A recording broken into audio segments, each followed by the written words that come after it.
Hello there, welcome to the making of my masterpiece, my muse, my travel makeup palette. I spent a month overseas this summer and wanted to minimise my makeup packing while still giving myself a lot of options, because included in that month away was a 2-week carry-on only section of the trip that also included a wedding, not mine, a friend's. Deciding to go carry-on only for ease is great, love doing that, but having lots of makeup options I would have loved to wear to the first and presumably only destination wedding I will ever get to go to on a Greek island, those two things don't go together. I'm a beauty lover, I'm a content creator. I would have had so much fun packing a big makeup bag, but I knew I had to streamline my routine, so turning a pile of products into a small, slim palette was the best way to do that. These palettes are from Artist Kit Company, based in New York. I ordered a couple of empty palettes and different pan sizes earlier in the year. They do ship internationally, but only for large orders, so I sent mine to a friend in the US. Thank you to another friend, Harry Makes It Up, who first introduced me to Artist Kit Company a long time ago in her makeup artist kit. I know we're all makeup lovers here, so some people panic when they see depotting, but let me reassure you, no makeup was harmed in the making of this palette.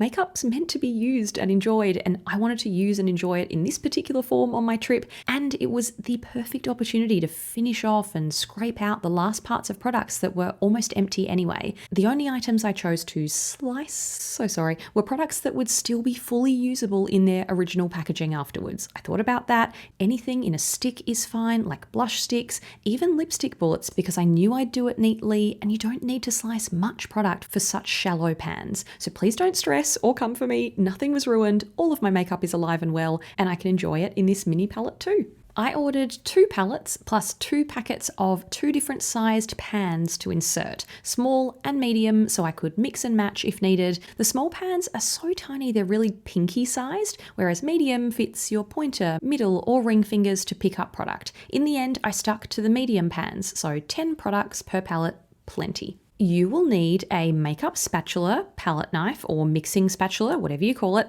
I'd collected some from beauty supply stores over the years, and paint palette knives from a stationery store. I'll leave some similar shapes linked below. You'll also need a palette or surface to smoosh products on. I grabbed a plate from my kitchen from the Aussie brand In the Roundhouse, bon appetit indeed, plus a lot of paper towel and some micellar water to tidy up, because you're going to get in a mess and you need to wipe the sides and the base of each pan and your surface and tools in between each product. My plan for palette 1 was complexion. Top row, I wanted concealer, a complexion stick, a contour, a bronzer, and a highlighter. Almost my whole face done in 5 little pans. Perfect. Bottom row, I wanted 5 blushes because I have no self-control and that's my favorite category. I needed 5 summery shades. That just felt fair to me. So let's get stuck in. This is like a behind-the-scenes documentary with director's commentary or something, because I filmed this a couple of months ago before my trip. Now I'm getting to revisit the footage and react.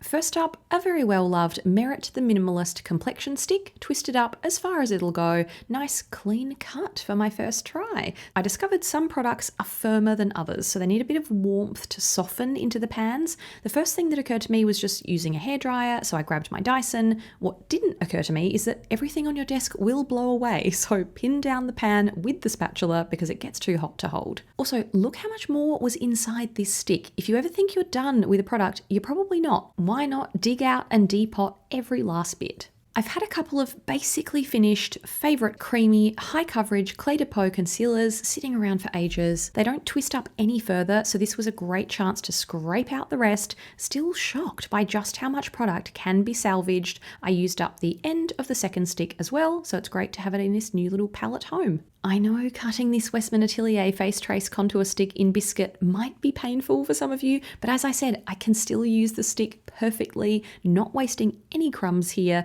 This pan needed some hairdryer softening too, but conveniently my camera stopped recording. Sorry about that. Creamy, easy, sheer Merit Bronze Balm in clay is much softer, so no hairdryer needed. It squishes perfectly. If you only need a tiny bit more product to fill a pan, you don't even need to slice. You can just scrape like you're finely shaving a little chocolate swirl for the top of a cake. Pearly Champagne Chanel Bomb Essentiel highlighter in Sculpting finishes the row. This is the only one that does feel softer in the pan than it did in the stick. It's just so balmy, which I love, so you only need a light finger tap. A straight-edged spatula was very useful to do these final smoothing swipes. But the really satisfying part, placing the finished pans in the palette. Using a spatula to shimmy them into place, makes sense to put them in a natural progression of how you'd apply them, but a colour gradient also makes sense in my brain, so I ended up shifting the Chanel highlighter to the front.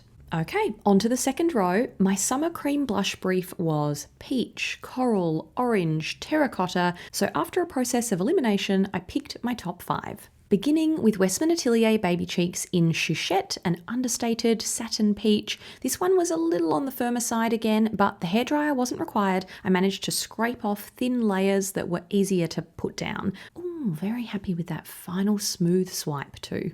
A brighter peach, Pat McGrath Divine Blush Legendary Glow Colour Balm in Peach Lotus. Much balmier, as the name suggests, so this one was great to work with.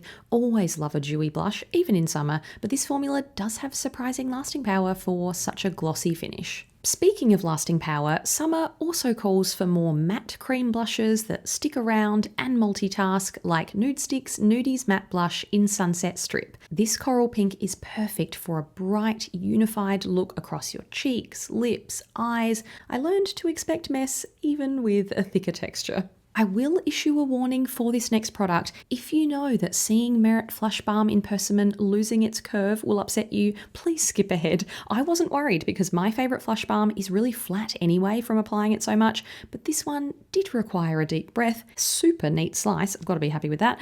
Just had to bring this burst of sunburnt orange with me. Of course, Nude Sticks Nudies Matte Bronze in Sunkissed was coming on the trip too. This slightly rosy terracotta is a summer staple for me to look bronzed and flushed, and it's a great easy everyday eyeshadow too. Even a matte cream that's fairly firm in the stick like this softened during the process, so I actually only needed the hairdryer for the first complexion stick and the contour stick. I definitely suggest playing with colour order before you start placing pans in the palette for the second row because they're harder to move now. It was at this point that I suddenly had a change of heart and decided Chouchette shouldn't go at this end, it should probably go at the other end. So I started shuffling, but even with the tiny spatula, one slip can spoil the nice smooth surface. Got in a bit of a mess there, so out it comes, quick clean. Let's try that again. Looking much better, all in the right place now, just time to shimmy them over a little bit, but there's another spatula slip. Great, that's not ideal. It's fine, we carry on, only one to go, and I've done it again. Excellent, amazing, not frustrating at all. Easy does it during the finishing touches. But look how good it looks. I love this like it is my own child. I'm gonna save the making of palette 2 for my next video, and I'll also share a new travel makeup bag full of the other products I packed around the palettes. Hope you enjoyed this making of director's cut. I'm sure this won't be my last depotting experience. I enjoyed making this palette so much, and it's still in my everyday makeup bag, so it's as practical as it is adorable. Let me know if you have any questions about the process, and please share your own decanting or depotting practices. I'd love to hear if you've given this a go. Thanks for watching. See you next time.